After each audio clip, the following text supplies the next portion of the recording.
Now, I asked you a question last week. Why are you black? Are you black because you're cursed? What happened to you that you are black?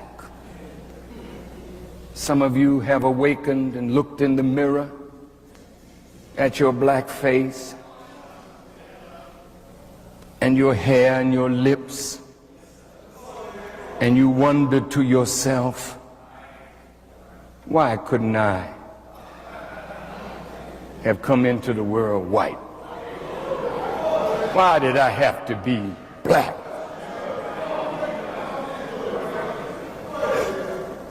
Next Sunday, the white people are going to talk about the real look of Jesus. Not that they didn't know how he looked, but they didn't want you to know how he looked. So next week, they're going to show him with an olive color and look like he got a little, a little dreadlock or something.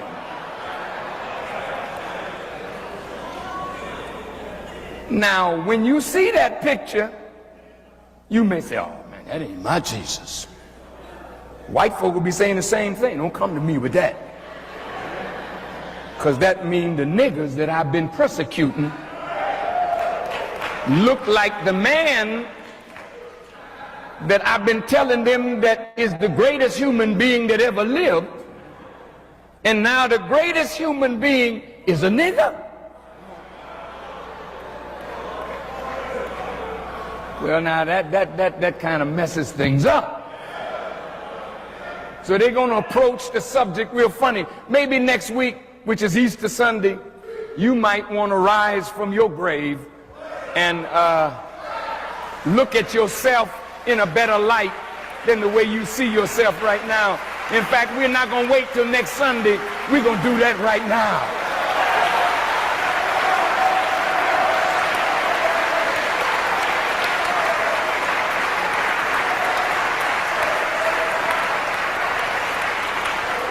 Now, the Bible says, in the beginning.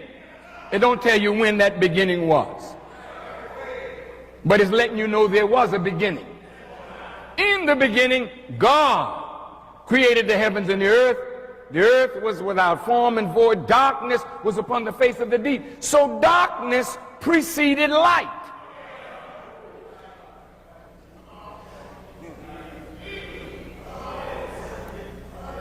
Now let's take a look into this darkness here.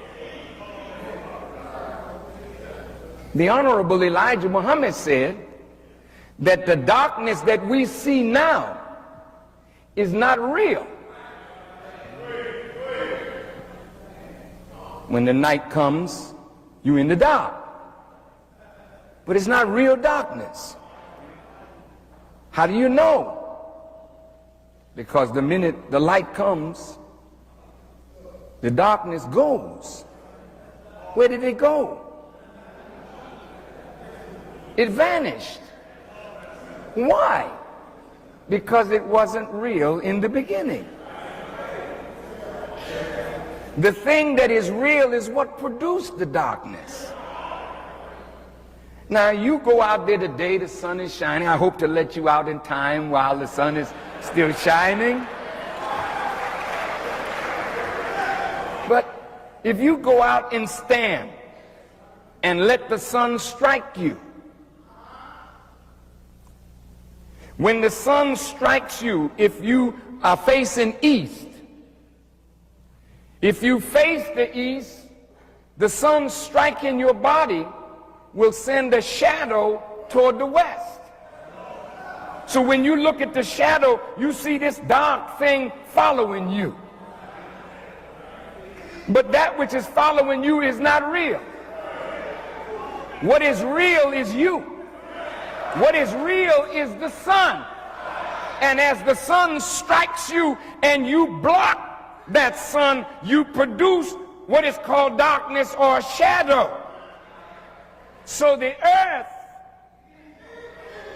when one side is in the light of the sun, the other side is in the shadow of the earth. And when you're in the shadow of the earth, you call that night.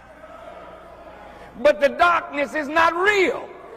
It's produced by the motion of the earth in relationship to the sun. But what kind of darkness was that when there was no sun, there was no moon, there was no star? That's the darkness that is beyond the diameter of sunlight. At the wall of the universe, where light does not go beyond it, there is darkness.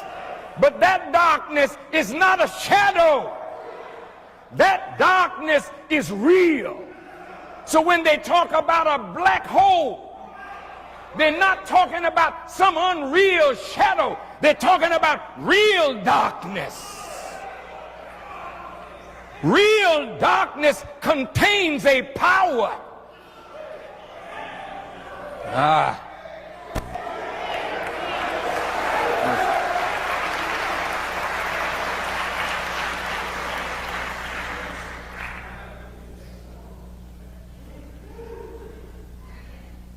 There's a power out there that is always bringing new objects into view.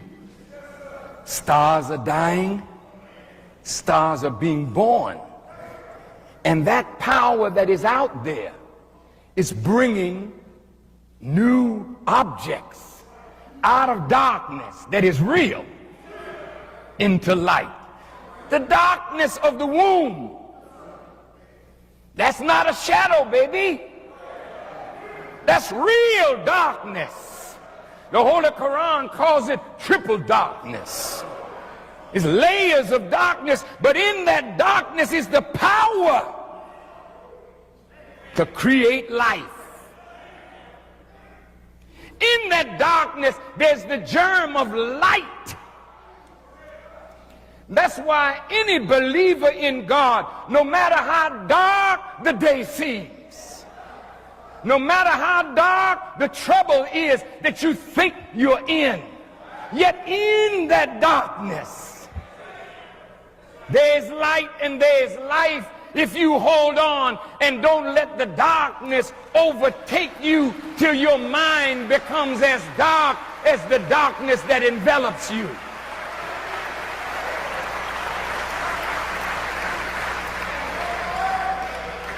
The power of darkness is that it can create you after itself. I'm going to say it again.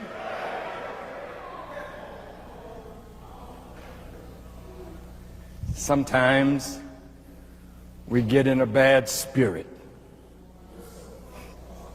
We may call it, liken it to darkness. A gloom comes over the mind because of a thought that we are thinking, real or imagined. And then that thought begins to reflect itself in our skin. It begins to reflect itself in our posture. Shoulders begin to droop. You don't feel good. Hey, what's the matter? I don't feel good. What happened to you? A thought that's in my brain that is remaking me according to the darkness of that thought. So now I've become as dark and as gloomy as what is in my mind. So it is with the real darkness that was in existence before there was light. The Honorable Elijah Muhammad said to us that an atom sparkled in the darkness, and God began to create himself. He said, out of the material of the darkness. So what he's telling us is that matter was there, but the matter was doing nothing. It had no form. It had no aim. It had no purpose until an atom sparkled in the darkness. Look at you. He said you are created in his image and after his likeness. How did you start? From a tiny life germ that with the naked eye, the one that impregnated the egg, you can't see it with your eye. That's how infinitesimally small that sperm was. That's how infinitesimally small the egg was. But that sperm with a little tail and a head had some intelligence in it, because it knew where it wanted to go and it knew what it wanted to do. In the dark,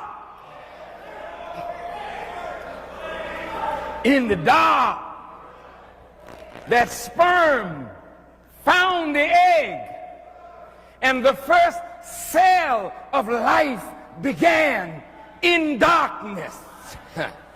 But the cell had a light of itself, electricity inside the cell, a neutron, a proton, and an electron. The cell of life was like an atom. Listen. The light of itself caused it to start rotating around the light of itself, and it began breaking down and building up. We don't know how long it took for brains to form in the darkness. But the first thing that forms when a baby is conceived in the womb is not the tail. The first thing that forms is what? And it is the head that calls the arms into existence, the feet into existence, the organs into existence come from the head. Well, when you didn't even have thought, before you could think, there was an intelligence working in you that is the light of God, the power of God, even before the growth of intelligence. In the darkness, we were being fashioned out of a tiny life germ, sperm mixed with ovum, and we were called into existence by what was in that tiny sperm, the head of it. And at the end of 9 months, we came forth knowing nothing, but with a capacity to learn everything.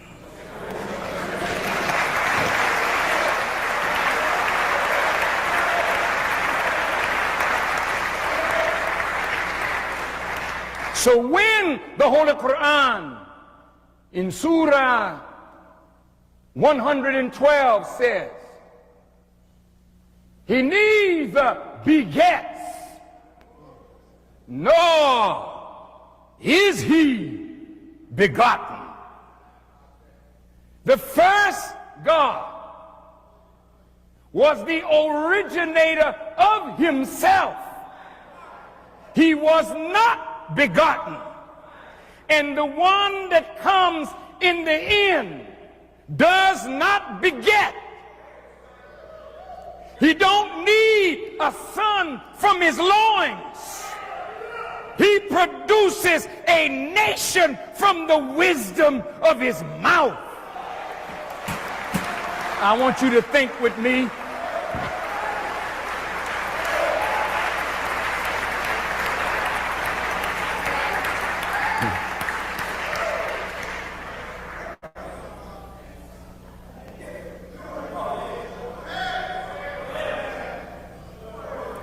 Now, beloved, he fashioned himself out of darkness. So we learn how environment can influence heredity. So we have to be careful what environment we put ourselves in, because no matter what is in you of good, if you're in the wrong environment, that environment can affect the good that is in you and turn you into itself. Are you all right? Now, I want to go to the board a minute.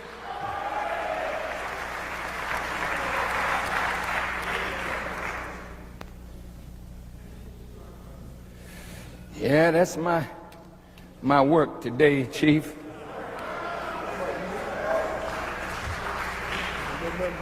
I want to share revelation with you so that we can reason together on who this man, Master Farad Muhammad, was that came among us and taught the Honorable Elijah Muhammad. See, if that man ain't what we say he is, then Elijah Muhammad can't be who we say he is. Then we are not who we think we are, and we can take that which Master Farad Muhammad taught and throw it all away. Throw the teaching of the Honorable Elijah Muhammad away, like some of you did. Oh, pardon me, like some of us did.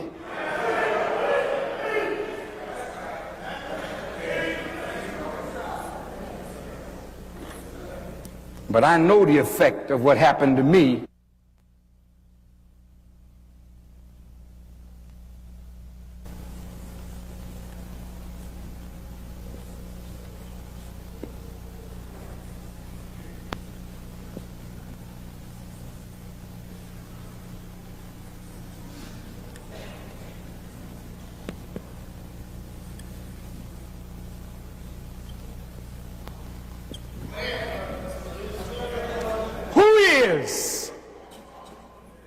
The original man. Are you black because you got cursed? Or are you black because you took your color out of the darkness?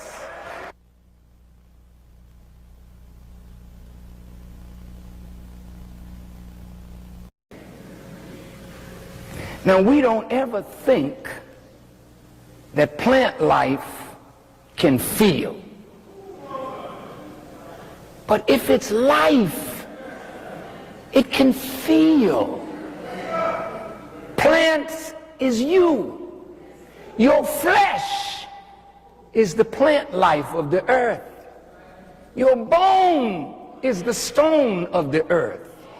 Your blood is the water of the earth. So just as you unfold, you in the womb stretching.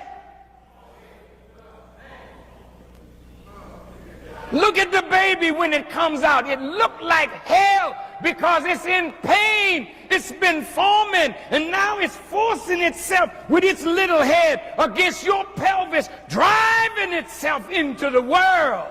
And when it comes, it's all wrinkled up, black and blue. It fought like hell to get here. A lot of pain in Genesis. A lot of pain in birth. A lot of pain to grow from where you are into where God wants us to be. So I can imagine what the original man went through just coming into existence. So when he created something from himself, he created her with a nature to console him. You can't get away from what you are. You might want to be this old hard Hannah.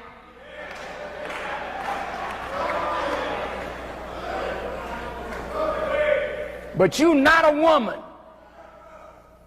until you're relating well to a man.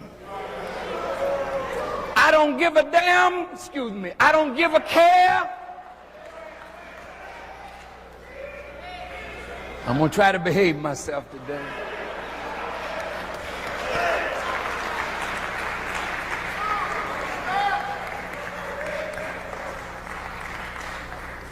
I don't care what profession you're in.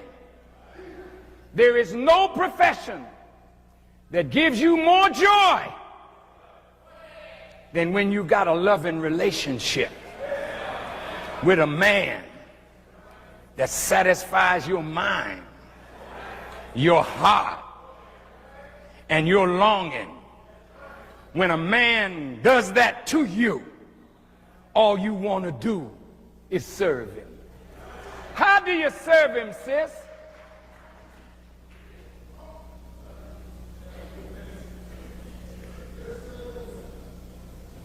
You want to get in some hot water, baby, so I can scrub you down, honey. Look at all them scales on your feet. Let me fix your foot, baby. Now turn the lights down low and light a candle. Let's set the right mood here. You can't help yourself, sister. You're made that way. But the hurting thing is when you give yourself to a no-good bum that don't know how to treat a woman who is willing to give him everything of herself, and he crushes her.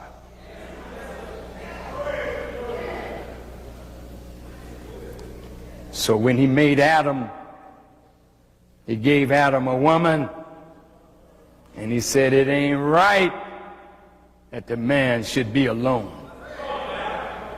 He should have companionship. Not Adam and Steve.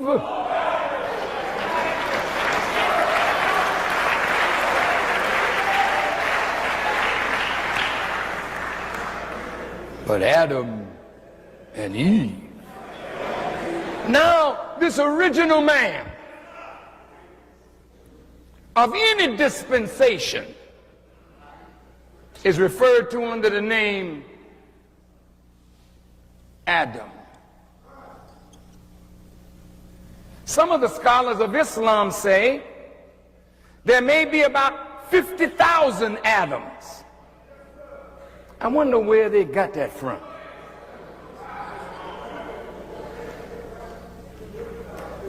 But let's entertain the thought. If from our deportation from moon, it is 66 trillion years. I'll get into this, but not today. If you divide the history that we make called Bible or Quran, which we make to equal the circumference of our home, the earth is 24,896 miles in circumference, nearly 25,000 miles. So we write history, Bible or Quran, the revelation to the Honorable Elijah Muhammad says, to equal our home circumference, a year for every mile. So when we write history, we write it to last for 25,000 years. And the first man of that cycle is the God, or the original man of that cycle, or the Adam of that cycle. He can't borrow the wisdom of the previous cycle, but he builds on that wisdom with a new wisdom. Are you listening? Now, when it's time for a portion of that history to be given, he said there are 24 scientists. He called them scientists. These are gods. 23 of them actually do the writing. The 24th one acts as a judge. He said the 23 is in accord with the hours of our day. Not quite 24 hours, 23 hours, 56 minutes, 46 seconds. In accord with the way the planet leans, 23 degrees, 30 minutes to the plane of its orbit. So 23 of these scientists go out and make the history. How does the black man write history? We don't write it after we do it.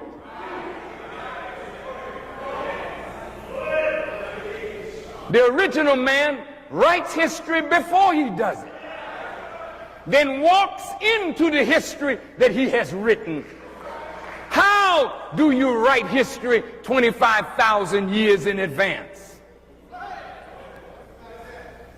What kind of mind must you have to write history?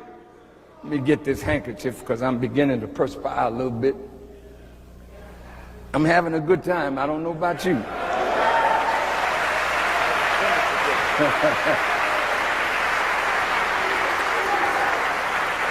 Look at this. If you can see this pen, it's one, right? Multiply it in your mind. Can you see two? Just by looking at one, you can see two. Can you see three? Can you see four? As long as you can see one, you can multiply one and see what is not yet in existence, then bring it. Listen, listen, listen, listen. These men can tune in on our thinking. Now, thought shapes matter. Have you ever seen a homosexual? Wait a minute. No. I'm not trying to be smart. But anytime a man wants to be a woman, RuPaul, for instance. Have you heard of RuPaul? He's a very famous man-woman. Now, brother,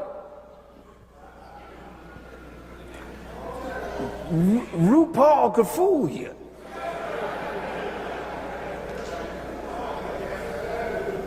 If you're looking for a pretty, shapely woman, RuPaul could fool you.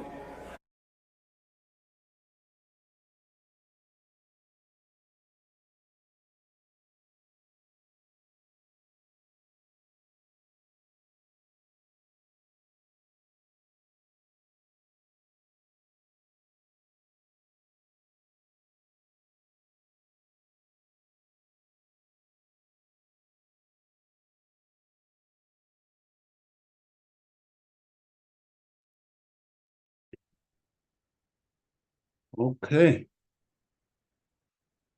In the name of Allah, the Beneficent, the Most Merciful, I bear witness that there is no God but Allah, and I bear witness that Muhammad is his servant and messenger. I greet you, my beloved brothers and sisters and regular viewers and listeners to the Imagination Show. I greet you in the greeting words of peace. We say it in the ancient tongue of Arabic. Assalamu alaikum. Welcome, welcome, welcome, dear beloved family, Imagination family. Welcome to another episode of the Imagination Show. My name is Brother Leo Muhammad, and sitting alongside me is my beloved sister, my beloved friend and wife, Sister Claudia Muhammad. In the name of Allah, the Beneficent, the Most Merciful, I bear witness that there is no God but Allah, and I bear witness that Muhammad is his messenger. I greet you all in the greeting words of peace of Assalamu alaikum. Wa alaikum salam. From freezing cold London. Yes, it's pretty cold now. So cold. It's pretty cold now. Now, I just wrote, I wish somebody was listening, and I know you are, but Yes. My goodness. Family, you know, I don't even know if we really appreciate what a blessing Absolutely. we have in the Honorable Minister Louis Farrakhan. That's right. You see, he's dealing here with wisdom that all of these, the peoples of the world, of the earth, ask these questions day in, day out, week in, week out, month in, month out, year in, year out. People want to know, what is the purpose of life? What is it all about? Where did things begin? What's the origin, and so on and so forth.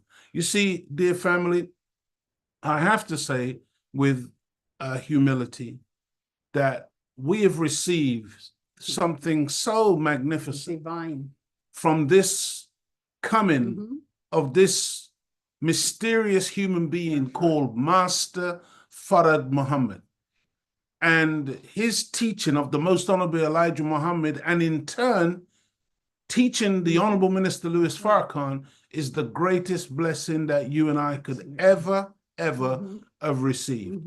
Believe me, dear family, there is no question that you have that today cannot be answered by the teachings of the Most Honorable Elijah Muhammad.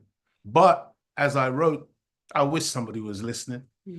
And, you know, I think Sister Claudia says it almost every week, that in truth, we have no excuse now. That's right. You see, because the Final Call radio is 24 hours, 7 days a week. And there's so many millions of spoken words that the Honorable Minister Louis Farrakhan has delivered for us. That's right. And they're right there on YouTube, man. They're there on various social media platforms. And so we have no excuse today for not studying the man of God and the teachings from God. So I would encourage you, dear family, you know, because to be honest with you, I say every week I want to try and make today, you know, quite succinct and short to the best of my ability. But if the truth be known, after the 30 minutes of the Honorable Minister Louis Farrakhan, I shouldn't even have to say anything else in terms of there's so much in that little clip for us to really delve into and study, just to understand the origin of ourselves and this black skin that we have, you see, and where that's coming from and what that means and the power that that carries, and why we live in a world where people are so terrified of us. Just our very shadow scares the life out of them, and we don't stop and ask ourselves the question, why? Who are we, man? That's right. Who are we? Dear family, welcome to the Imagination Show. This show is designed to provoke deep thought. This show is designed to cause you to want to get up and do something for yourself. And not only to do something for yourself, but to desire to do something for yourself, your family, and your people. That's right. You see, because we're all in this thing together. So I hope you are all good. Don't forget, family, at this time, let us know where you are on the planet. Let us know where you are able to view the Imagination Show from. Also, don't forget to like, share, and subscribe to the Imagination Show. Become a member of this community. Become a part of this program so that we can continue to grow and develop the Image and Nation Show. Dear family, how are you doing, Sister Claudia? I'm fine. It's pretty cold out there now. Oh gosh, it is And there's freezing. been a lot of rain, family, Yes. and it gets dark very, very quickly now. Well, it doesn't actually get light. Yeah, It yeah. stays- I mean, yeah, because around, I'm sure I was out there today at around midday Yeah. driving, and I began to see it becoming dull, like in Yes, the it's sky, dull. you know? Like from morning Yeah. till And a lot of the times now you don't see any blue no, at all in the you sky. It's don't. just completely gray. Absolutely. Everything is blacked out. It's amazing that we managed to survive in such a climate. Well, thank God for the teachings. That Absolutely. is a light in our lives, and it's a blessing. Yes. Because just hearing the minister speaking, I remember when I was growing up, I actually wanted to be white. I thought I was white. Oh, this Yeah, is it. I wanted to be white, but I said, thank you for the teachings that woke me up. You're speaking right into our program today.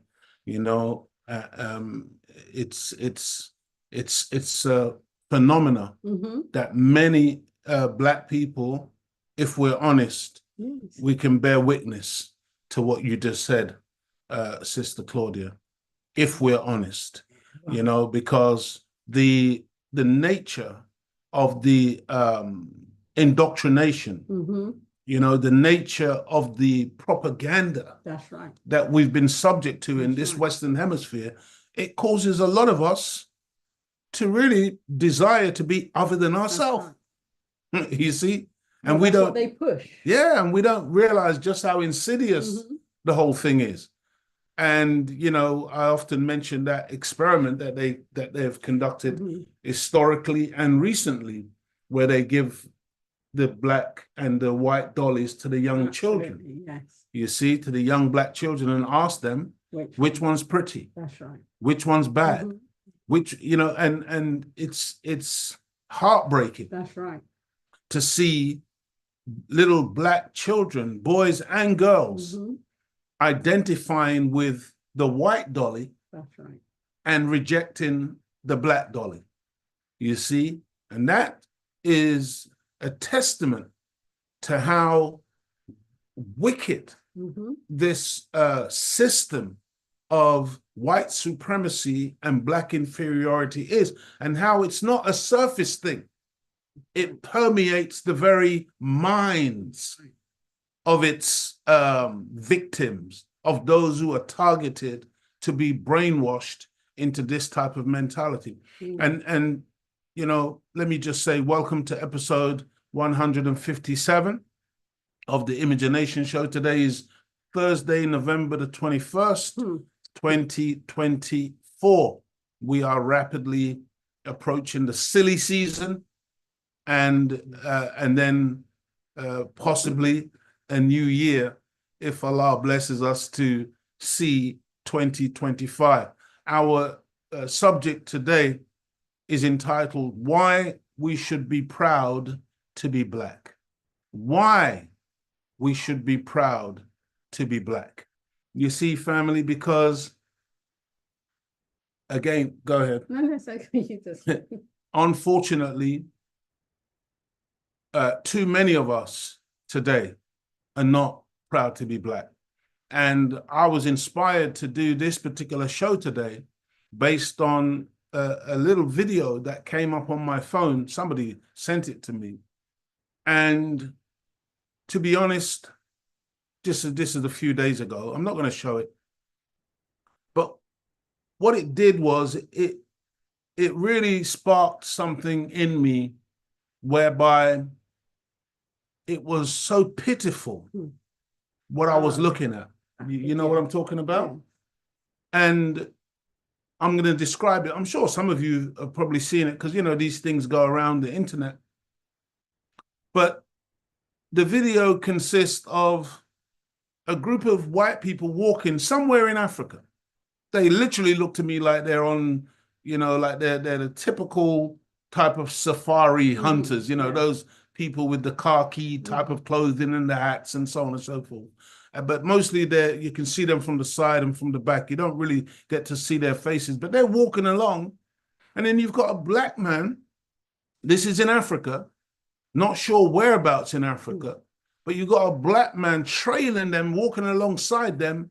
And my God, family, this poor brother, he's just heaping praise on these white people, telling them how wonderful they are, how they are the saviors of Africa, how we can't live without them, how they have done such a magnificent job in South Africa, how they built.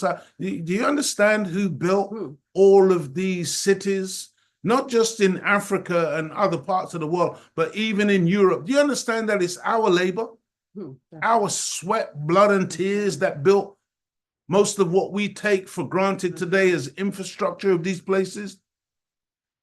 But because the white man was the overseer, because the white man was the slave master, because the white man was the colonizer, we think that he did it. Right. And so this brother, I really felt very, very sad for him. And I felt pained in my heart for us as a people, because, see, to be honest with you, Brother Twanda said it's in Zimbabwe. It's in Zimbabwe where he was talking like that, the brother. Praise be to Allah. Thank you, Brother Twanda. And you see, the thing that hurt me the most, it wasn't just this individual. What hurts the most is that I know, family, that brother is not alone. Sure. And I know that brother's expression, he was saying the quiet part out loud. He was saying what many of our people think,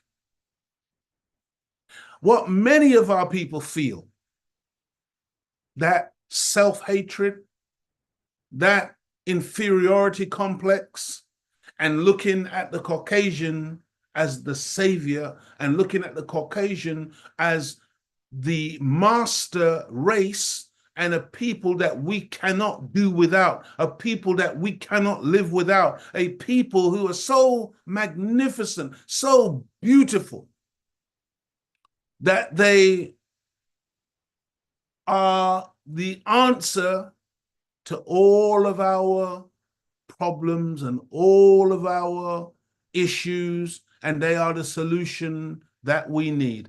And I know that a lot of our people think like this.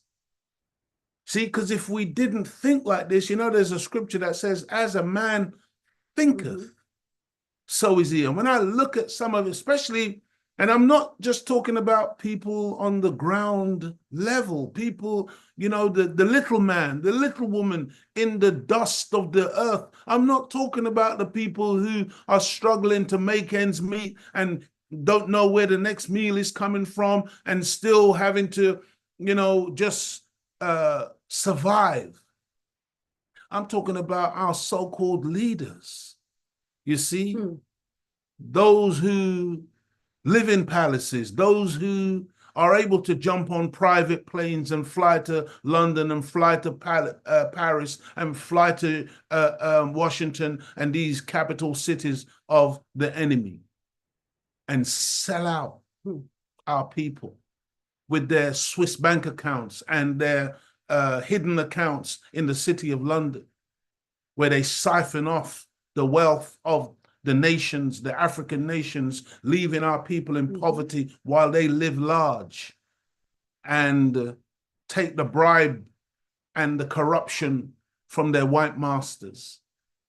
See, I know that you can't have any kind of self-love or pride for you to be able to do that. You certainly are not proud to be black for you to be able to do that to your own people, you see?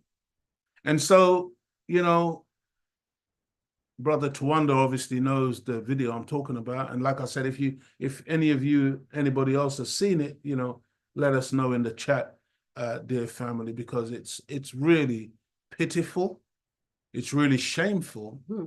It's really an indictment on the condition of so many of our people. But what it does, it doesn't cause me to want to give up. It doesn't cause me to be resigned to that type of reality. It makes me to know that we got some serious work to do, and that we cannot take it for granted that in 2024, rapidly approaching 2025, that any of us can rise above the condition of our people. We are as strong as our weakest link. And too many of our people, dear family, still think in that decrepit, low-down, self-hating manner. And we can't get complacent or be happy knowing that one brother out there thinks like that, much less, you know, hundreds, thousands, and even maybe millions of our people who have been conditioned, brainwashed to see themselves as nothing, and to see our open enemy who has heaped suffering and pain and destruction on us for hundreds of years.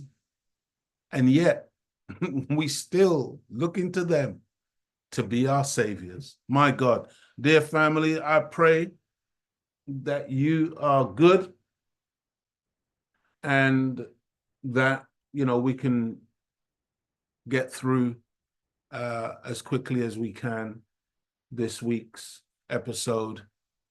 And on the top here, you can see www.londonstudygroup19.org. Visit that site, family, and pick up your Proud to be Black merchandise. Very, very important that we really begin to push this alternative narrative.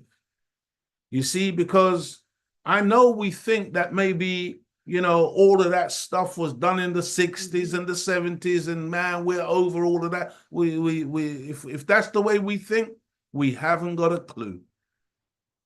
Because the enemy is working overtime. I know just the other day, Sister Claudia, I think they were trying to revive one of those Band-Aid records.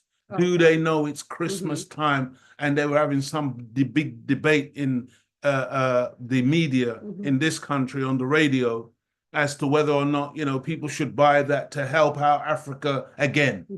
I mean, like they're doing us some favor, like you know, we're still there with our hands out begging Europeans to come and save us because we got flies in our face and flies around our mouth and we got elongated stomachs and we're starving and whatever, not coming to the appreciation that by now as Black people we should know that any underdevelopment that you see on the continent of Africa, it's not by accident, it's by design. And that it's been orchestrated from European capitals and by European people. And whenever one of our African leaders stands up to fight against that and to pull us up out of that condition, they work to kill him. They work to undermine him. They work to destroy such leaders. So stop it, man. We don't need no white people singing those songs for us to give us charity and aid. This is what's ruined us as a people. thinking that these people have our best interest at heart. My God, it is a shame that we continue to allow our enemy's definition of blackness to contaminate our minds and hearts in the negative way we view, and worse, family, treat ourselves and our fellow black brothers and sisters, because we have bought into the concepts of being black and ugly. You know, there's loads of black people today have that nasty mentality that people are black and ugly, man. A lot of our parents thought that. Yeah, our parents' generation had that kind of mad idea, and they would. I remember, even when I was a baby, they were trying to squash the nose, you know, squeeze it to make it narrow because it was too wide, it's too broad. Let me tell you something about this nose of mine, dear family. I love this nose. That's right. I wouldn't trade this nose for any other nose. You see these nice, beautiful, thick lips here? I love these lips. See, when I'm eating fruit, not a drop gets lost. You see, when I'm in any altitude or any climate, makes me breathe more easy. You see, family, we got to learn to fall in love with our black self, man. Did you hear what the minister said?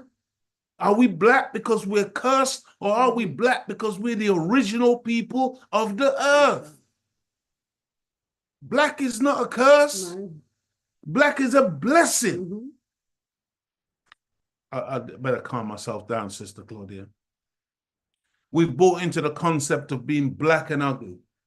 We've bought into the concept of a black day, being blackmailed, blackballed, blacklisted, having one's name blackened, etc. See, I know we may think it doesn't affect us, but you see, language, and it's not an accident that you spell words. And words can be used in such a way that they literally cast a spell. You see? And depending on how we process the language and how we use it, you know, like when they would, some of our people still say, you know, when we were slaves. We were never slaves. We were enslaved. See, but the way we talk sometimes is like the European came to Africa and found slaves. No, he didn't. He found artisans. He found majestic, beautiful people. He found people who were craftsmen and women. He found people who could cook. He found people who knew the science of food and seasoning and all of this. Why do you think when they brought us on a westerly course in the holds of ships, and those of us who survived, they put us straight in their kitchen to cook their food? You think you're going to do that with a savage? Why do you think we became the dressmakers for Missy, for the slave masters' wives? Come on, man. We've got to put our thinking caps on today, dear family, because we've been hoodwinked. That's right. As Malcolm X said, we've been bamboozled. We've been took. We've been had. This is what many of us have fallen for. Get your Proud to be Black merchandise, dear family, because we got to push back. We've got to, and we got to wear these things with pride. We got to use these artifacts, these instruments, like, you know, a Proud to be Black cup, a Proud to be Black pen, these types of things. We got to understand, you know, too many of us we just put on Nike, or we put on Adidas, or we put on all of these labels, and you know, the ones I hate the most are these designers. Oh yeah. You know, Tommy Hilfiger and Versace and you know, people, and these people, they come out from time to time and they say, I don't even like black people. Gucci and all this, and you see us, and we really think we've arrived when we put on these labels. And all the label represents is yet another chain. It's worth nothing. Imagine that. But we put so much value, right. so much store in wearing the label of our enemy and giving him all our money. That's right. I saw my family, they gave their young son a gift of a think it was a Louis Vuitton wash bag, 680p. Look, family, look. Hear me. You could not pay me to No. wear those labels. No. I'm saying Louis Vuitton. Look, man. Me, Brother Leo, walking down the road, and when you look, you see a Louis Vuitton. You must be mad. You must be crazy. See, but our people, we think We've arrived when we wear that. We're up there with them. Silly. up here. No. And when you look into the origin of even the Louis Vuitton pattern, it's an African pattern that they stole. Unfortunately, even now, in the year 2024, not enough Black people are actually proud to be Black. This reality is made manifest in a multiplicity of different ways, all of which can be traced back to our history of being enslaved, colonized, dehumanized, brainwashed, and indoctrinated with the false ideas of white supremacy and Black inferiority. The identity of God and the identity of the devil has been hidden. They've been confused, they've been merged, they've been mixed up, they've been given a false reality. And today, because we don't know who the devil is, because we don't know who Satan is, and because we don't know who God is, and these things are so critically important. You know, one of the scariest things today, Sister Claudia, is when I hear Black people saying they don't believe in God. Oh, God. Oh, no, because, see, they've got a lot of us going down that road. There's no God.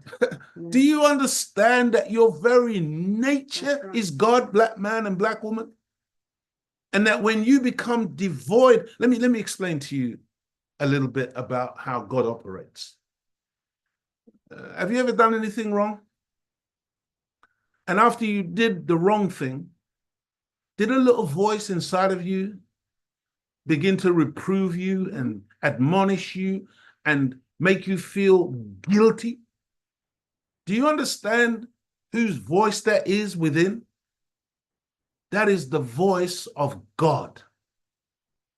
That's God. That's the God of yourself demonstrating to you and letting you to know that that behavior is unacceptable. Right. Do you know what happens, dear family, according to what we're taught in the teachings of the Most Honorable Elijah Muhammad? Each time we silence that voice, each time we ignore that voice, because see, some people call it the conscience. In the Nation of Islam, it's called the self-accusing spirit. God himself within us. Whenever we silence that voice, whenever we ignore that voice, dear family, we go deeper and deeper into hell. That's right. We go deeper and deeper into a place of absolute punishment. We cannot, as a people, survive in denial or not recognizing the God of self and making the connection between the God of self and the God of the universe, the creator of the heavens and the earth.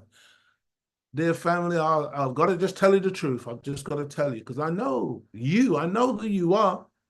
As I'm knowing who I am and trying to get to know myself, we're making a terrible error, a terrible mistake with this, trying to follow these Caucasian people who are mostly devoid of God. And if they acknowledge God, it's a spook God. And we're trying to follow them like they can be a spiritual guide for us. And I'm saying, dear family, you know, if you look at the behavior that they are manifesting today and the slackness and the debauchery and the evil that is being done, they're completely devoid of any God, of any laws and statutes laid down by God. All you have to do is just go and look at your 10 commandments and ask yourself, which one of those do you see them observing? Thou shalt not kill. Thou shalt not bear false witness. Thou shalt not steal. I mean, come on, man. Everything that God says don't do, the white man says, go ahead. Don't eat pork. They make it the staple food. That's right. That's what you have to get up to in the morning. Breakfast, streaky bacon, smoky bacon, gammon. Then they put all of these different names on pork to try to disguise what it is, so that you end up eating it anyway. So you got spam and ham, pepperoni. I mean, my God, family, we gotta appreciate what a wonderful gift we've been given in this life. Absolutely. As a black man and as a black woman and as a black child. And we got to start to manifest our pride in what God has given us as his children, man. And we got to say, proud to be black. Proud to be black. If you're proud to be black, put a couple of ones in the chat, family, so we can see that you're proud to be black, man. Put some ones in the chat. Put the number 1 in the chat so we can see that you actually love yourself, or you're falling in love with yourself, that you appreciate yourself, that you appreciate God's gift, which is you. You are God's gift. According to one definition of the spiritual meaning of black, it states that black is associated with mystery, elegance, wealth, with restraint. You know, those of us who are out of control, we can't control ourselves. Oh, I've got to have a smoke. Oh, I've got to vape. Stop it. When you're a black man, when you're a black woman, you have the power of restraint. You have the power of straightening yourself. You have the power of going straight. That's why the pathway that God gives us is called the straight path. We are described as being an upright man. Abraham is an upright man. We got to be straight, man. And restraint is a feature of a successful person. A person who just is all over the place, no restraint, no self-control, is a loser. A person like that cannot even be trusted, because there's no restraint, self-restraint, self-discipline. Imagine these police now running around with tasers and long-handled batons and guns and all of these different weapons. What? Who are they policing? Are they policing animals, wild creatures? They've got like cattle prods, these tasers. See, you know, the devil who killed George Floyd, that's a proper devil. He relished murdering that black man. Right. Just kneeling on his neck and just being there, just enjoying himself, because the black man was pleading, please let me up. You're killing me. I can't breathe. See, he was loving that. But understand this, family, because they will do that. They will murder us in cold blood. But what I'm saying is, if we take charge of our life and we're not governed by the vagaries of life where we're just all over the place, no self-control, no discipline, no command of our own presence and our own direction, that devil could never put his hand on you, man. He ain't gonna come and poke you with no cattle prod. Why? Because you're not out there like that. See, we got to take charge of this self. We got restraint, dear family. That's one of the spiritual definitions of black. Restraint and power. A person that is bold, unique, mysterious. See, some of us, we love to compare ourselves to other people. Stop doing that. You're unique. There has never been one like you, and there will never be another one like you, family. You're a special human being.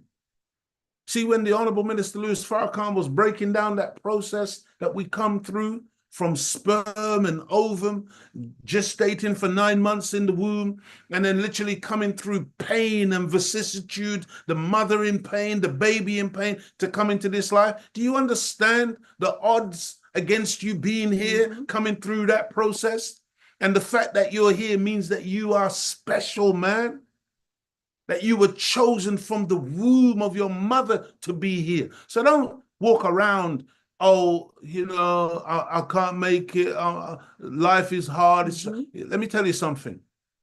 In the billion or so sperm that was ejaculated from your father, you made it at over 1 billion to 1 odds. You were that lone sperm, unless you were a twin, where 2 made it through. But you were that lone sperm, man, that made it to that egg against all the odds. That means that before you even had brain, before you had legs, before you had arms, before you had all of the resources that you have at your disposal today, you survived. Odds of over 1 billion to 1 to be here. Come on, man, think about that. You're a very special person. You're not here by accident. You're not listening to the Imagination Show tonight by accident or by chance. Family, we've power. A person that loves black is a person that is bold, unique, mysterious, intriguing, and powerful. You are a person that constantly strives after strength.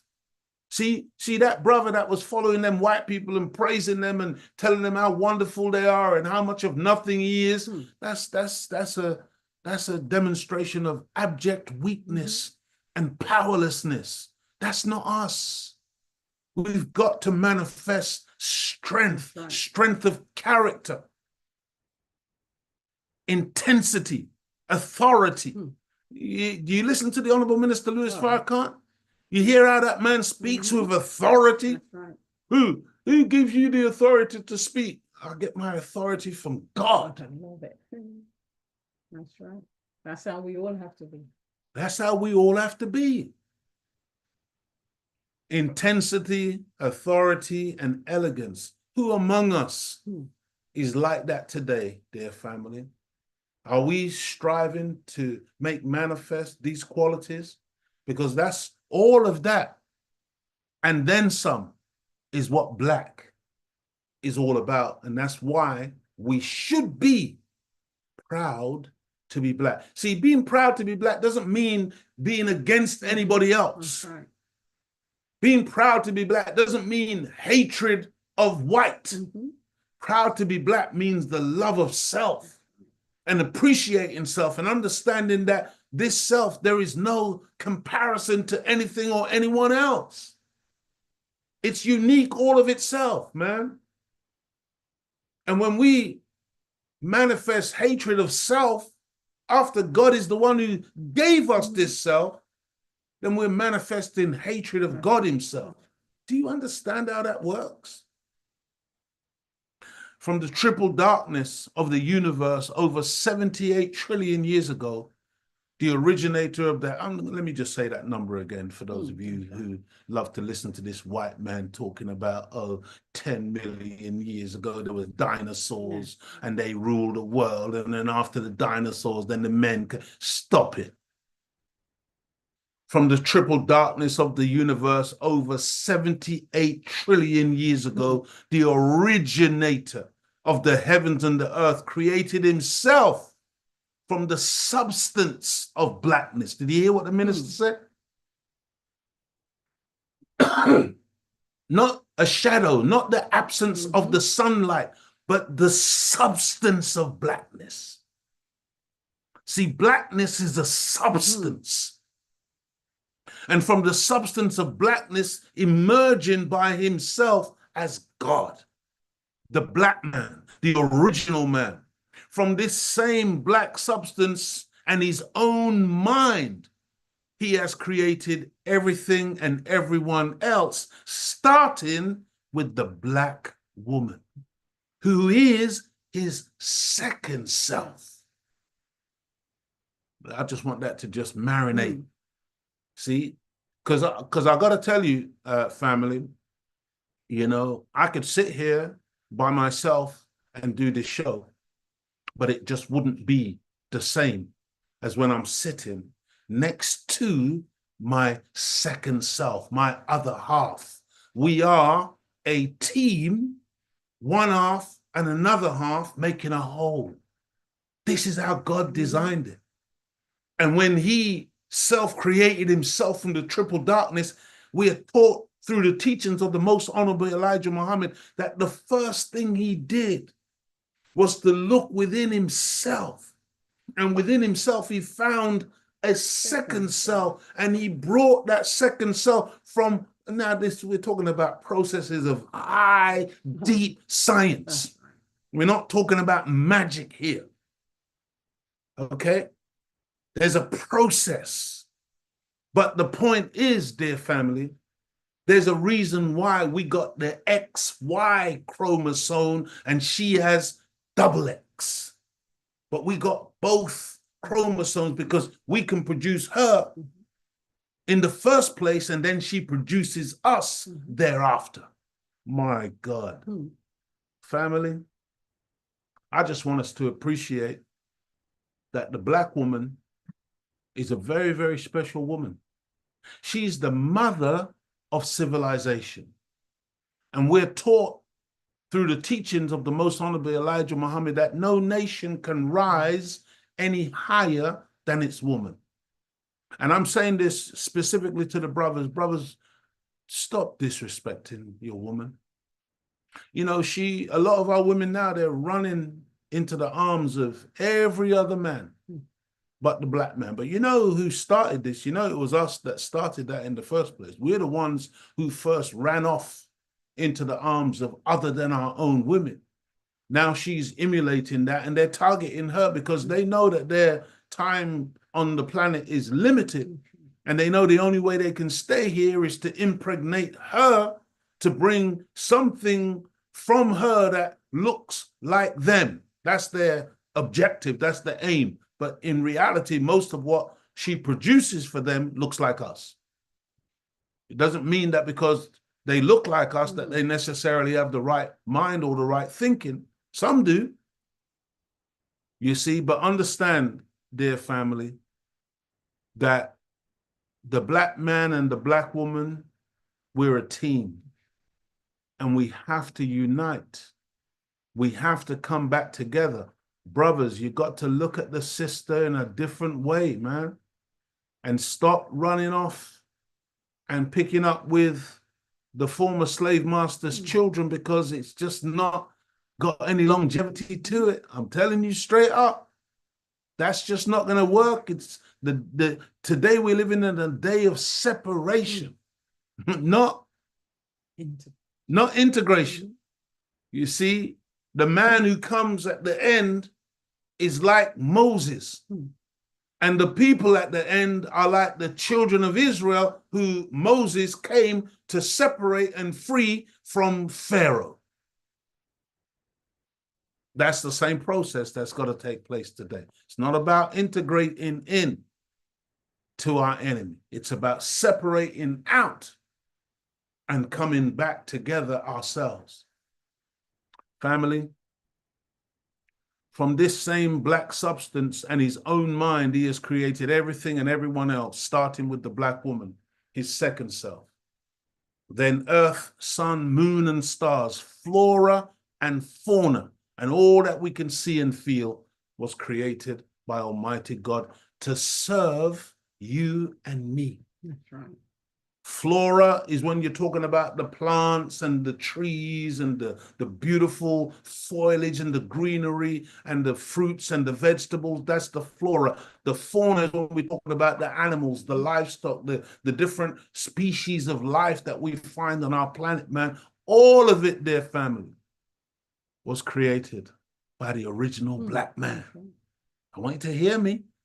I didn't say it was created by a spook. Wasn't created by some Caucasian. When all of that creation was taking place, the Caucasian wasn't even a thought.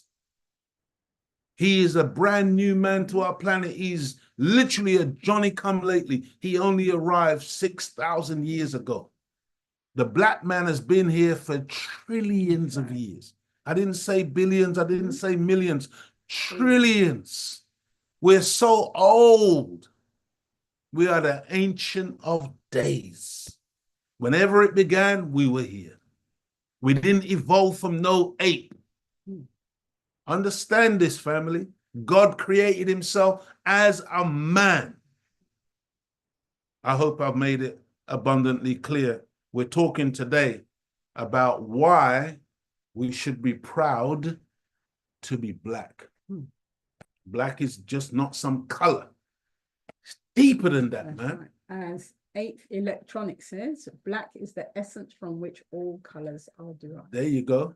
In the black, you can find the whole color spectrum. Dear family, don't forget, visit www.londonstudygroup19.org and pick up your piece of Proud to be Black merchandise. The baby is born from the triple darkness of its mother's womb. Think about that. The seed of the plant begins in the triple darkness of the earth. Do you understand that once you put that seed in the earth and cover it over, there's no light there?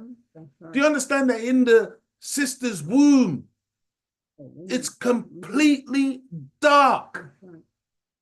Oh, man. And now you've got Satan interrupting with these scans. With the scans, you know that all of the pregnancies that my beautiful wife has had, that we've never scanned the baby. Have you ever, next time you see one of the scan pictures, you see the babies, oftentimes the baby will have its hands up like that. It's almost like it's trying to get away from that ultrasound, that intrusion of vibration or light coming into the womb. We've never scanned, dear family. We've never wanted to know. We're not that impatient. We're not that hasty. We got to know what the sex of the baby is going to be before. No, man. Let God do what God does. Don't interfere. We love to interfere so much. That's right. And we don't appreciate that we may actually be doing damage to the unborn fetus, to the unborn baby in the womb, with all this poking around. And you know, one of the reasons why we decided to have all our babies at home was, you know, after we saw some of these videos, these prenatal things, antenatal classes where the women are screaming. I mean, they're showing you some horror films of what it's like to give birth. No, giving birth ain't like that. You'd run. I mean, you know, my wife did bite my hand. And she did squeeze my hand really tight, and she did make a few sounds, but not some horror thing, man. It was very dignified and very beautiful. Nice, peaceful. Sister Claudia, she never had no painkillers, nothing at all like that. No tens in her back, no, what's the other stuff? Epidural in her spine. So not long after giving birth, she could get up and move around and do what she needed to do, man. Yeah. You know, once that afterbirth comes out and then you take care of that, whatever, you know, but this thing where we're treating giving birth like it's an illness. It's not an illness. Women have been doing that stuff, man, from time immemorial. And it comes natural to the black woman.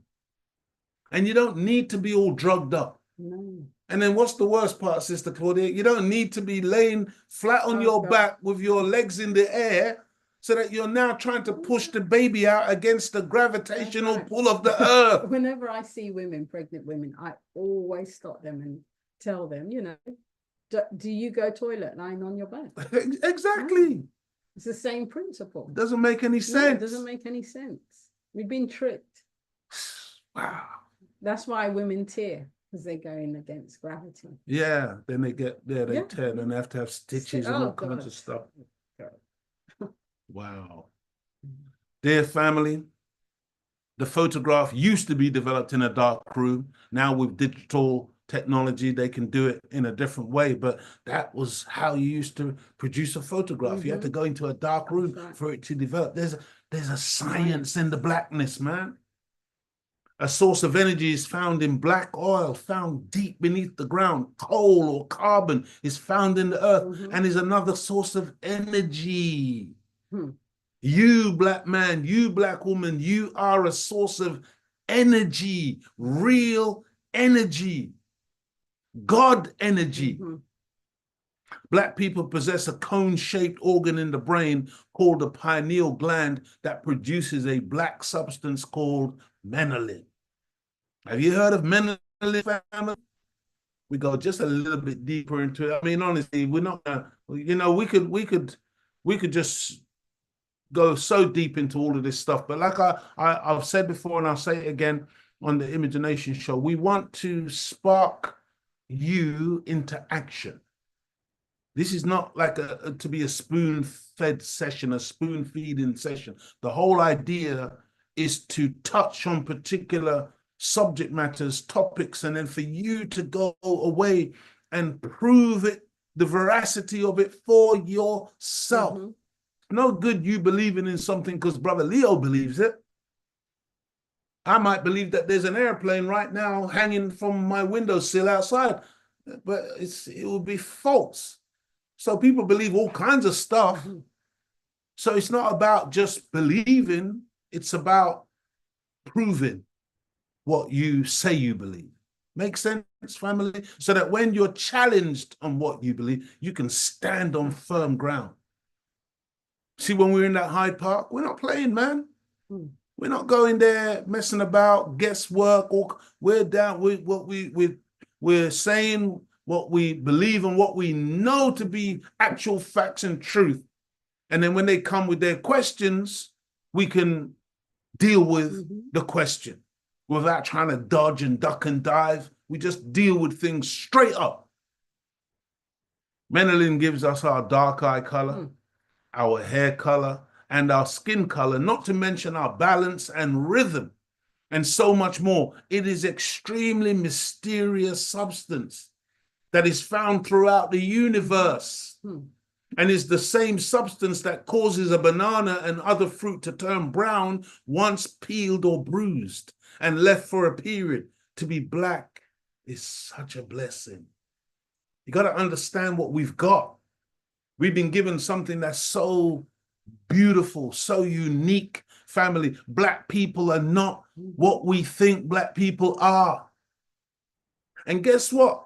Some of the wise of the enemy, they know our true identity. And that's why they've got to work overtime 24/7 to keep us ignorant.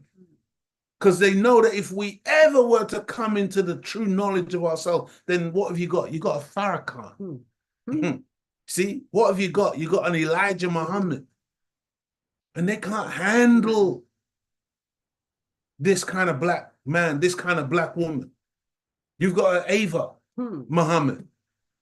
And we can go on, dear family. In fact, before I go any further, I just wanted to just read. This is a book called Black Studies. I don't know how it's showing on the screen, whether you can, but it's called Black Studies. Very, very powerful book. It's by one of our great researchers, one of our great historians, one of our great authors. His name is David Muhammad, member of the Nation of Islam. And from Trinidad, yeah, he's located in Trinidad. Very beautiful, beautiful brother, wonderful scholar. And he writes this on page 51, the negative connotation of black. He says, the word black in the English language has been demonized and associated with pure negative concepts and ideas. If we neither understand nor appreciate who and how God created us, and we do not love the temple of the soul, the human body that Allah placed us in, then it would be difficult for us to establish and maintain a healthy spiritual connection with our Lord. It is contrary to have a positive attitude towards our Maker, while we express a negative attitude towards how we were fashioned by Him. Minister Louis Farrakhan teaches that our color was taken from the very triple darkness of the womb that God originates His own self-creation from. But we have been mistaught to perceive black as negative, when in truth and in fact, it is the ultimate expression of beauty. We have been taught to wear white to weddings and black to funerals. And in general, black has been presented as a badge of shame and negativity. The psychological damage done by this form of stigma labeling can only be repaired through an in-depth sojourn into attaining knowledge of self. Under the guidance of God, let us consider the meaning of black in the very English language that was imposed on us. Do you understand that English was imposed on us? That we are not English speakers naturally, that we all used to speak other tongues. We knew Aramaic, we knew Arabic, we knew African languages. I mean, man, listen to this. Black magic. We touched on some of these terms earlier on. Black magic refers to evil supernatural practices. A blackleg is one who works during a strike. You know, when they've got a picket line and you cross that picket line and go to work, then you're a blackleg. Black spot is a dangerous place. Blacklist, a group of untrustworthy or suspicious individuals. Black sheep, the relative who has brought shame and disgrace on the other members of the family. Black widow, a poisonous spider. Blackguard is a scoundrel or a wicked or unprincipled villain.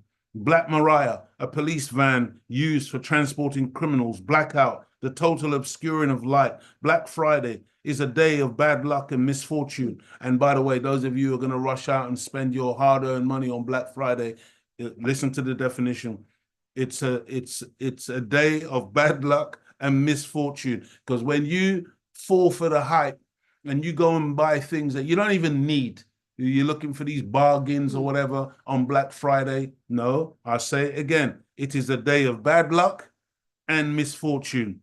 Black cat is a sign of bad luck. Black market is the illegal buying and selling of goods. Black death was the name given to arguably the most devastating pandemic in human history, resulting in the death of an estimated 75 to 200 million people, and peaking in Europe in the years 1348 to 1350 BC.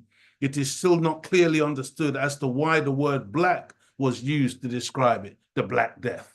You know, but again, it's just important, family, that we appreciate that when we absorb all of that and we're black ourselves, you see, it's not an accident if we start to have negative feelings about who and what we are. And we live in a world where the standard of beauty is always being put up as white. I think the other day they had another so-called beauty contest or something, Miss Universe or something like that. I know they had one of them the other day. You know, they used to have Miss World and all this, and it was a blonde-haired, blue-eyed woman, and it was just like, it's just nonsense. Let me tell you something. There's no woman more beautiful on this planet than the black woman.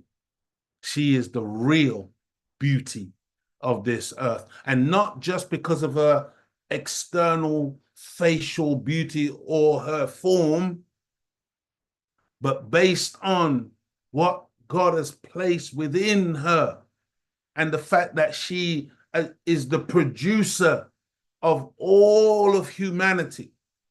You understand, imagine during our enslavement, how they used the black woman to nurse on her breast. That's where you get the term mammy from mammary gland. This is how they would put their own little white kids on the black woman's breast to nurse them to strength.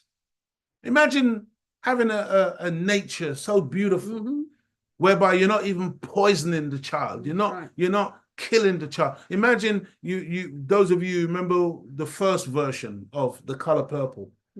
Remember when we watched that? How we were saying when she had the razor and she was shaving her husband who was abusive, and we were saying, kill him, kill him, kill him, kill him. We start talking to the screen, kill him, kill him. You see? And we were quick, we wanted her to kill that black man. But I've seen other movies where during, I think even in Roots, the original Roots, when again the black woman was shaving the white man, was you saying kill him, kill him?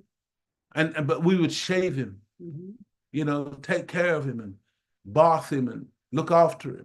And by the way, you know that in these societies that we're the carers, we're the people who care for everybody. That's right.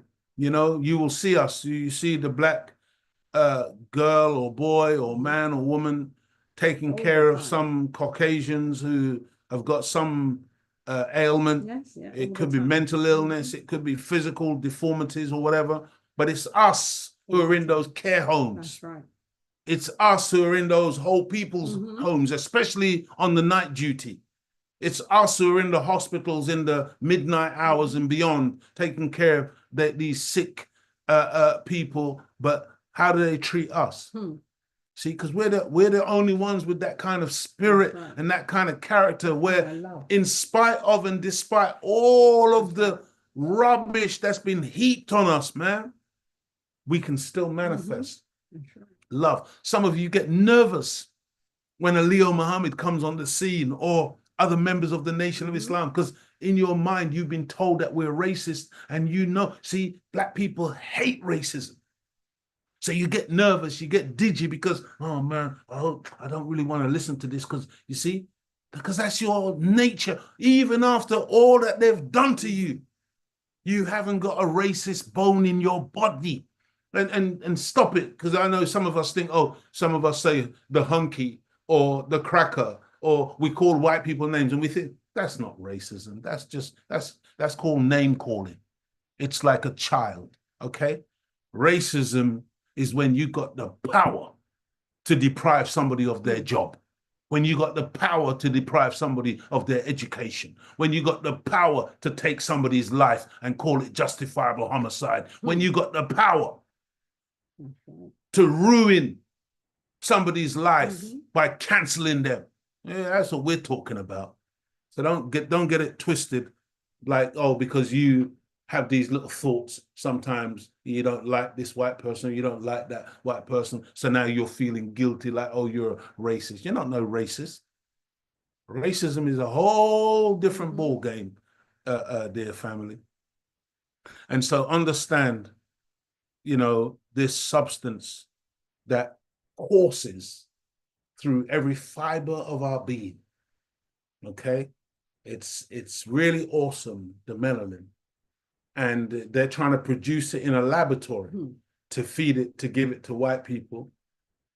And did you know that they're even trying to produce pigmentation by the experimenting with frogs and all different creatures to try to get something that they can inject into themselves to make them brown, or to give them color, to give them pigmentation? Because some white scientists refer to the pineal gland as the reptilian gland, because in the Caucasian people, it is calcified. Yeah, it's calcified and non-productive of melanin.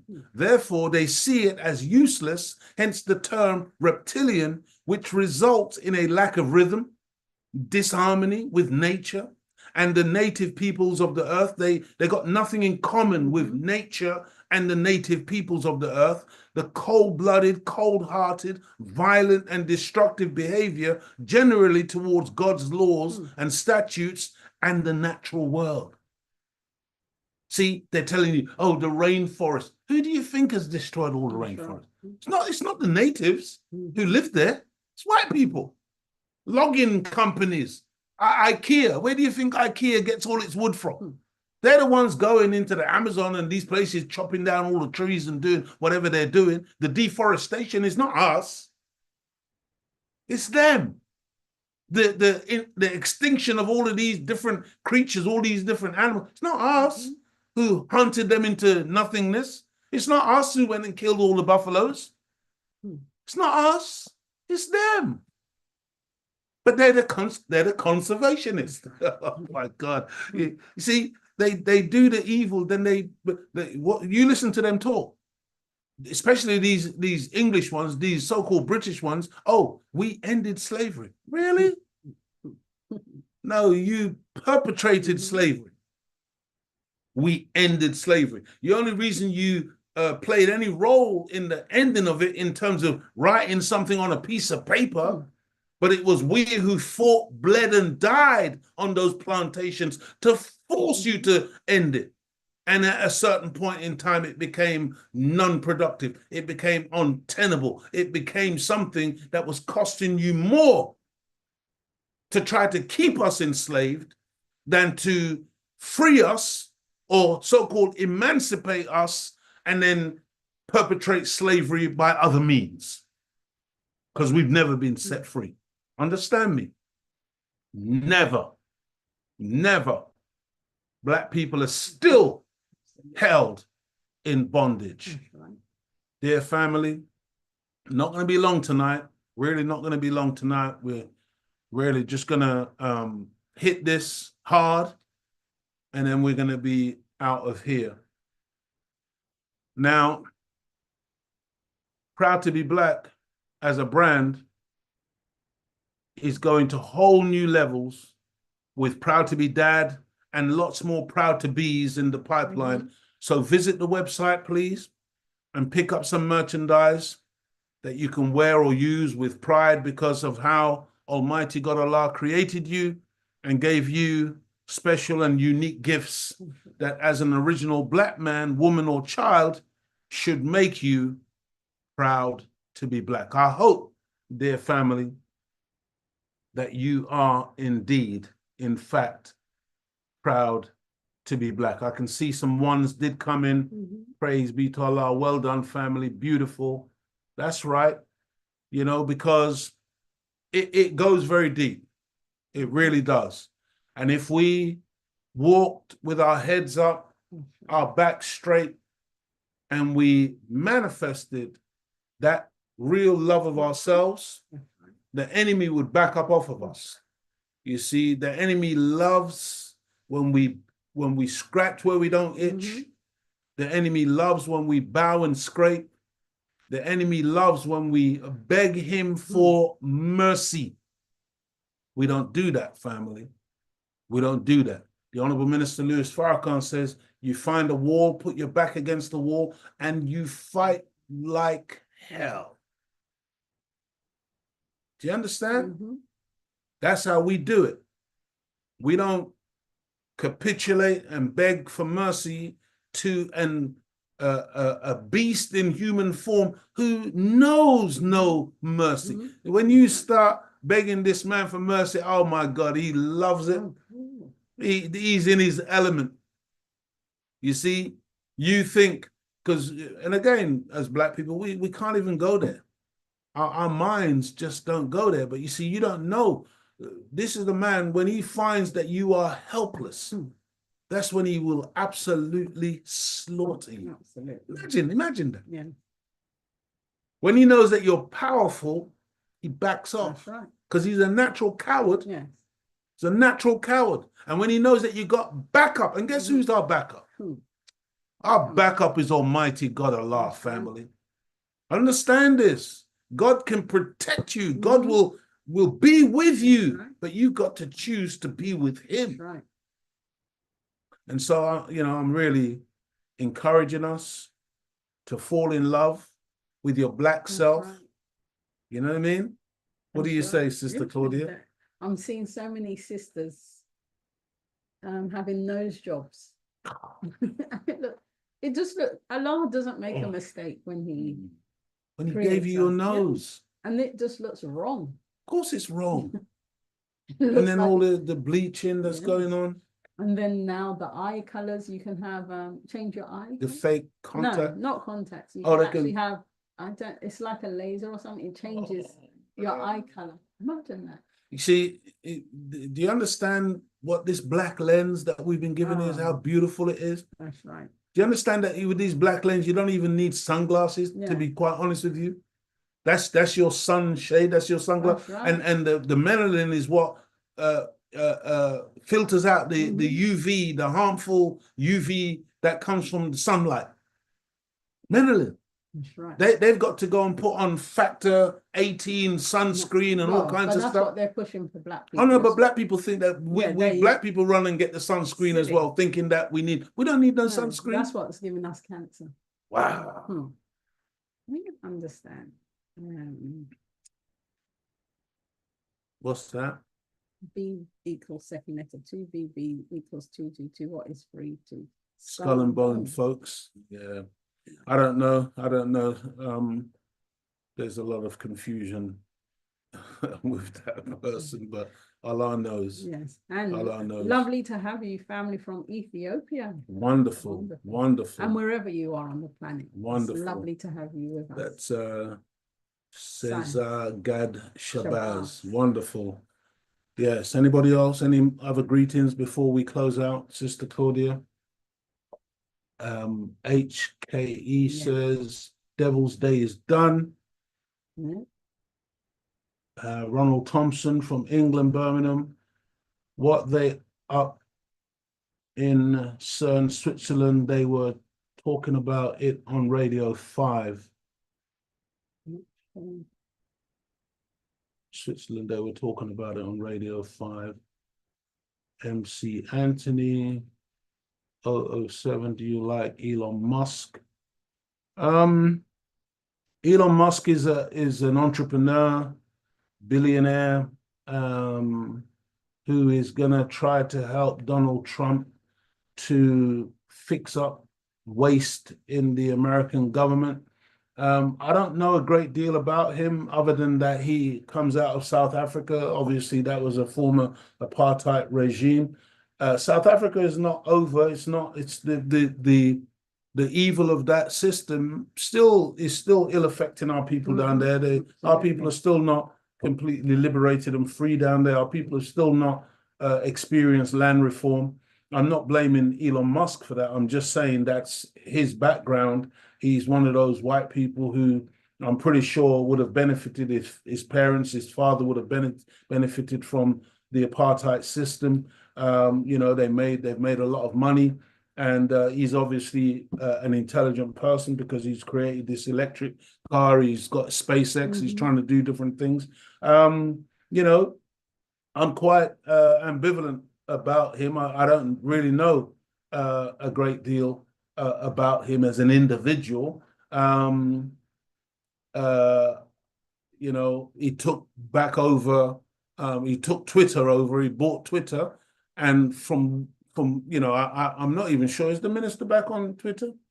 Because the Honourable Minister Louis Farrakhan was banned from Twitter, and Twitter became this paragon of censorship and nonsense, on the Democrats and Biden and all of them, and they ended up banning Trump from it. So that was when Musk brought it and has now turned it into X. I wonder why he used the term X, because we got the original X in the nation, but since that time, I think they've eased up on the censorship, and I think people are able now to really express themselves on that platform a lot better. So I think that's a good thing. I think people shouldn't be denied the ability to speak their minds. And in America, in particular, they've got something called the First Amendment, which is free speech.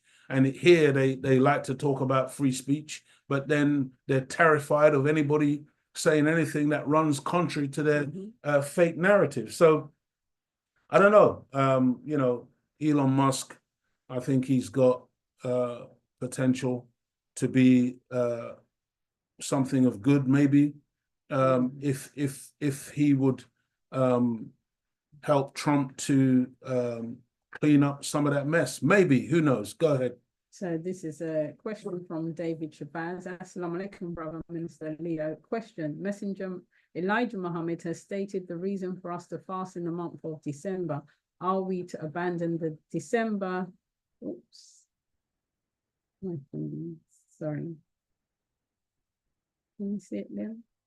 Are we to abandon the December? No. The Most Honorable Elijah Muhammad began us fasting in that month for Ramadan because it was really the shortest month. The days were the shortest, and he wanted to make life easy for us entering into this prescription of fasting during the holy month of Ramadan.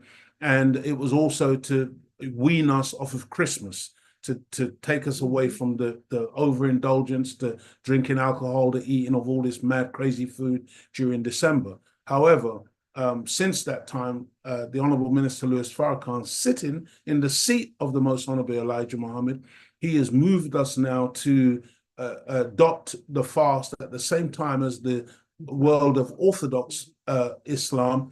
And so now we fast at that time. There's nothing to stop you, brother, sister, from fasting in the month of December. I still think it's a good idea to fast in the month of December. If it helps you to stay away from that overindulgence that takes place during December, and also if it gives you that discipline and that strength to spiritually get ourselves right. So I've got no issue with doing that. And I often do that. I often fast during the month of December. Sometimes I do it in January, but I normally do a fairly big fast around this time of the year. But we are following the guidance and the leadership of the Honorable Minister Louis Farrakhan, who is following the guidance and leadership of the Honorable Elijah Muhammad. And he has moved us now to take the fast of Ramadan at the same time that the Orthodox world does it. But it doesn't mean that we're against what the Honorable Elijah Muhammad taught. We understand it, and it was for that time very, very important to begin us in that process of coming off of Christmas and that nasty celebration of Nimrod. The big lie. Nimrod. Nothing to do with Jesus, by the way, family. Anthony McDowell, 1 meal a day. That's right. We dealt with, we talked about how to eat to live recently. And we pray that everybody will strive to get onto that 1 meal a day, because it's very, very important for your health. It's really, it's the most healthy way that you can live today, especially in a world like this. Absolutely. Where you've got chemtrails, you've got poison water, you've got poison air, you've got poison food, you've got so many bad things that we are ingesting, that the 1 meal a day scientifically is very, very helpful, because what it does, it allows you to expel the meal that you had 24 hours ago and all the toxins with it before you put more of some of this bad stuff, because you can hardly avoid the toxins and the poisons, because it permeates everything now. Yes, you mentioning about fruit, leaving fruit. I'm sure the fruit doesn't even go brown anymore. Yeah, you could have the we had some grapes, and they seem to be in the fridge for a long time, but they were seeded. They were seeded grapes, but they seem to be there. They didn't seem to deteriorate very much, because so much of the food now, whether it's fruit, they inject it. They're using the equivalent of formaldehyde or whatever, embalming fluid to preserve things. I mean, it's disgusting. And that's what they put in hair products as well. Really? Formaldehyde? Wicked. Wow. David Shabazz. David Mohammed says, great question, David Shabazz. I was asking myself the same question. And don't forget to purchase How to Eat to Live. It has all the information in there. How to Eat to Live, that's right. Books 1 and 2. Genesis Supreme 444 says, ASA, Assalamu alaikum. Is he back on X, beloved? I'm not sure. Yeah, no. I'm not sure. He's saying he is back on X, he is? Beloved. Oh, he's saying he is back on X, beloved, yeah. And I think, who is the brother who does the tweeting for the minister? No, it is Brother Abdul Qiyam. Abdul Qiyam. I think he's very much, I think he works with the minister I know he in works. terms of- Yes. yes. I don't know if he does tweets. Mhm. And let me have a look. Okay, just looking for any other quick questions that we can answer before we call it an evening, dear beloved family. I hope everybody is good. Yes, you've got 10 minutes. Thank you all so much for being with us one more time. Somebody's written here, scared of the dark, like the Tanzania, like the Tanzania today. It's a fear thing. This way, black power meaning wisdom of pale equal black. I don't know if you use words proper. Yeah. Words are very, very powerful, family. Very powerful. And we're taught in the Nation of Islam that we should speak well and know how to use words in the past, present, and future perfect tense. If we use words correctly, it carries tremendous power. You can get a lot done, and you can be very persuasive, even with an enemy. You know, Yes. if you say the right words to the enemy, you can cause the enemy to back up off of you. You can cause the enemy to think twice if you know how to use proper language. Words carry weight. If you go down a bit, I don't know where this person sees that this hoodie is Masonic now. HK, the baby scan sounds like the sonar weapon the Navy used, which dives the whales and dolphins to beach themselves. Yeah, it wouldn't surprise me if there's a relationship between that sonar and the scan that they use to look at the baby in the womb. Sorry, Sister Claudia, you were saying There's that question about darkness is a substance and light is a substance. No, you go down. Where is it? There. What I see this Masonic hoodie. It's a pure mocking when you can read. It's right on. It's proud to be dad equals dead. Well, that's your interpretation. I can assure you, it simply says proud to be dad. That's what it says. We want brothers who are fathers to once again develop that pride, that love of their children, love of family. We've got to become fathers who are respected again within the home. If you can see Masonic stuff in there, good for you. I'm glad you've got that type of vision. I certainly don't see anything like that. I see a very, very straightforward message of being proud to be a dad. See, we're going to have proud to be mum, proud to be a brother, proud to be a sister, proud. We want our people to redevelop that pride. That's right. Okay, first and foremost in being a black man and a black woman, you see. But if all you can see is some negativity, that's you've got some X-ray vision, and congratulations. It's Genesis Supreme 4:4 says, Assalamu alaikum, any marriage advice? Marriage advice, hug your wife a lot, okay? Hug your wife a lot. Lots of gentle and loving care, lots of kisses, lots of tenderness, lots of communication, lots of, if you can be together with somebody and you can both of you look at each other in the eyes and have that conversation. My wife used to scare the life out of me when we were courting, because she would love to come into my face and just come close, and it was quite it was quite disconcerting at times. But you got to be able to look at each other, you know what I mean, and have that conversation, have those conversations. You got to be good friends. Be a friend, be a friend. Don't take each other for granted. Don't be abusive. Don't be wicked. The person who is the closest to you, that man, that woman that you're sharing the bed with, oftentimes they get the worst of us. They get the worst. They see us in our most abject state and condition, and sometimes they also experience the worst of it. So we have to be careful. You have to be careful with the people who you share that intimacy with, that you understand that it's easy to become complacent and to just take them for granted and just use and abuse the other person. But don't do that.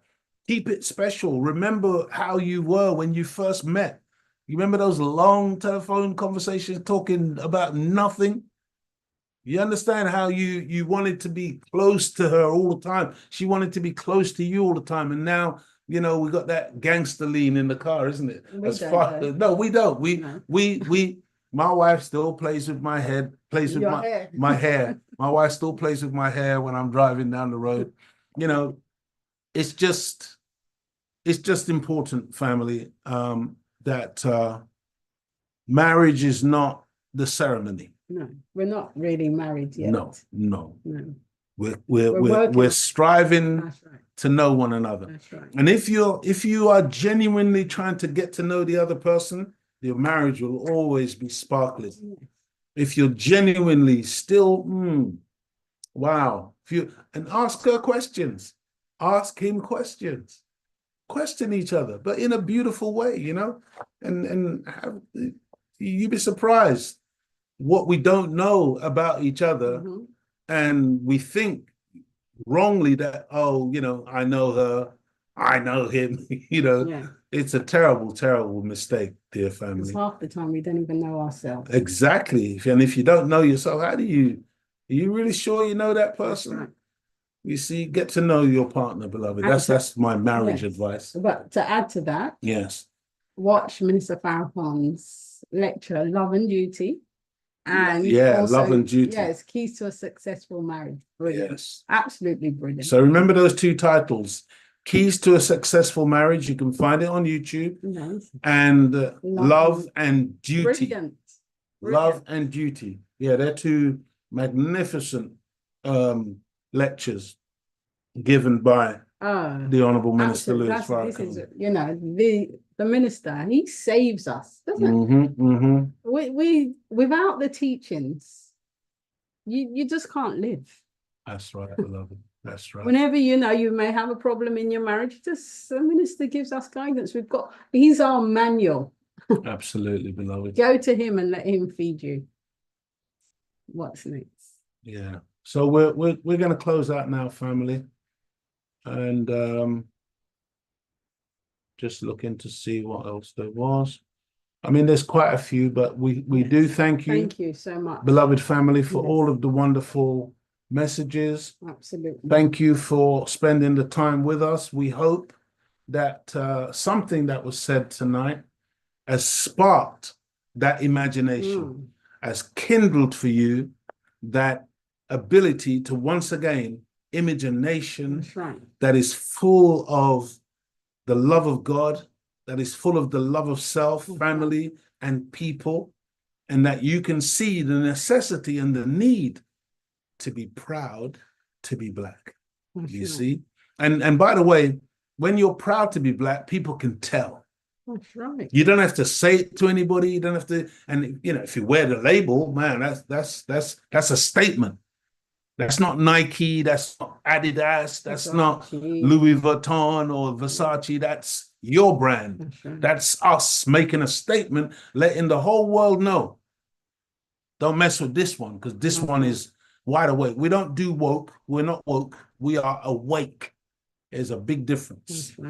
All right, family. So thank you. Thank you. May Almighty God Allah bless you and keep you until this time next week, inshallah. Yes, inshallah. I want to greet you as I found you in the, let me hold on a second, because I don't like to go while this is still up. So let me greet you as I found you in the greeting words of peace. We say it in Arabic, Assalamu alaikum. Alaikum salam. And don't forget to tune in to the Final Call Radio 24 hours a day, 7 days a week. It's a wonderful thing that you can go in your car, wherever you are, you can tune into the Final Call Radio. You don't need to tape cassette. Remember, it used to be a tape or a video. But Over those wherever days. you are, you can just put the Final Call radio on and keep feeding your mind Yeah, righteousness. on your phone, on the Anywhere, radio, as I anywhere. said, there's no excuse. Yeah. Yeah. Unless you don't have internet. That's yeah. But Mm. don't forget, tune into the Final Call radio. Don't forget to log on to NOI.org. Student Minister Ishmael Muhammad has been doing some fantastic lectures these last few Sundays. So tune in there, or you can find any lecture of the ministers on NOI.org. I think it's media.noi.org for the lectures. Tune in to the, subscribe to the Final Call newspaper, the only paper that is unbought and uncompromised. That's right. That's right. Pure, unadulterated truth Absolutely. in that paper. That's And right. it's the final call. Absolutely. Okay, so don't be late, family. Make No. sure that you pick it up. Also, don't forget, beloved, those of you who wish to help us financially, make a donation, go to Power LSG and click on that PayPal button and do something for us so that we can keep this program moving and keep it coming. Thank you, family. Yes, thank you all. Thank you all for tuning in. May Allah God continue to guide, bless, and protect you and your families. Stay safe. Thank you, Sister Claudia. Thank you, Brother Leo. Proud to be black. Absolutely. Praise Proud be to to Allah. love my blackness. Praise Praise be be to to Allah. Allah. But stay safe, family, and thank you for tuning in. Assalamu alaikum.